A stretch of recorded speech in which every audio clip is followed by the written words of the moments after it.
सायरा दासी अकेले बड़बड़ाते हुए, काश मैं राजा से सब कह पाती, लेकिन डर अब भी है।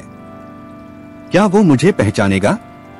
सायरा नहीं जानती थी कि जिस चुप्पी में वो सुकून ढूंढ रही है, उसी में कोई उसकी मौत लिख चुका है। गुप्त सैनिक हत्यारा राजमहल को इतिहास दोहराना नहीं चाहिए, इसलिए इतिहास को मिटाना पड़ेगा। आज रात सायरा इस दुनिया से चली जाएगी। अवनीक, यह गुप्त पत्र किसी ने सुरैया को मारने की योजना बना रखी है। यह किसका नाम है? मंत्री देवसेन। मंत्री देवसेन राजा को सायरा से मिलाने से पहले मैं खुद उसे हमेशा के लिए मिटा दूंगा। जब तक वो जीवित है मैं सुरक्षित नहीं। राजा वीरेंद्र, तुम्हारी आंखें, मैंने इन्हें कहीं देखा है। तुम सायरा हो?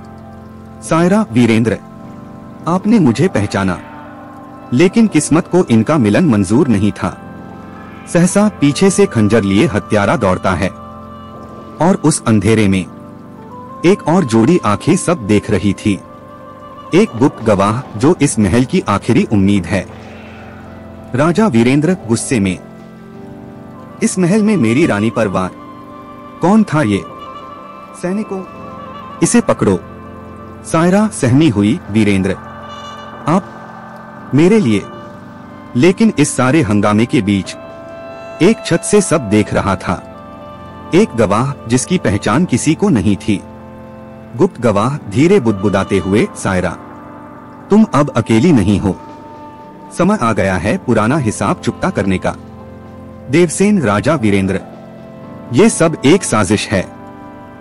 सायरा नाम की कोई रानी नहीं थी। ये सब कोई चाल है आपकी रियासत को अस्थिर करने की। राजा सख्ती से, बस मुझे सबूत चाहिए, ना तुमसे ना सायरा से, बल्कि उस गवाह से जो सब कुछ देख चुका है। उसी रात राजा को मिला एक गुप्त पत्र और एक नाम जो सारा खेल बदल देगा।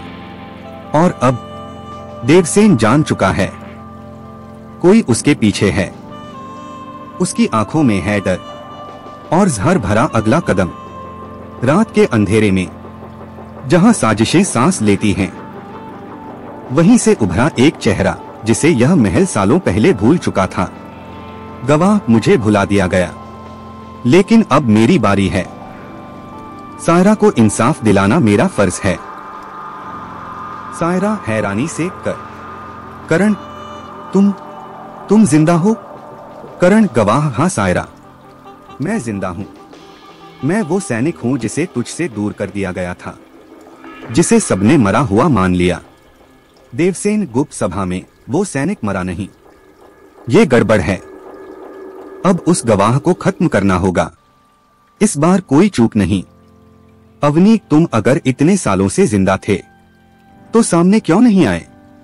करण, क्योंकि मुझे सच्चाई का सबूत चाहिए था, सिर्फ भावनाएं नहीं। अब मेरे पास वो है। करण राजा को पत्र सौंपते हुए, ये रहा असली विवाह पत्र, राजा वीरेंद्र और सायरा का। आपकी मुहर, आपकी शपथ के साथ। राजा हैरानी और शर्म से, ये कैसे? ये तो मैंने सायरा को विवाह के वक्त। सायरा आंसू पोंछते हुए, अब मेरे पास मेरे लोग हैं, अवनीक, करण और शायद राजा भी। लेकिन असली लड़ाई अब शुरू होगी। अगला भाग, मंत्री का पलटवार। अब जब सच सामने है तो मंत्री देवसेन क्या करेगा? और क्या राजा अपनी गलती मानकर सायरा को फिर से रानी मानेगा?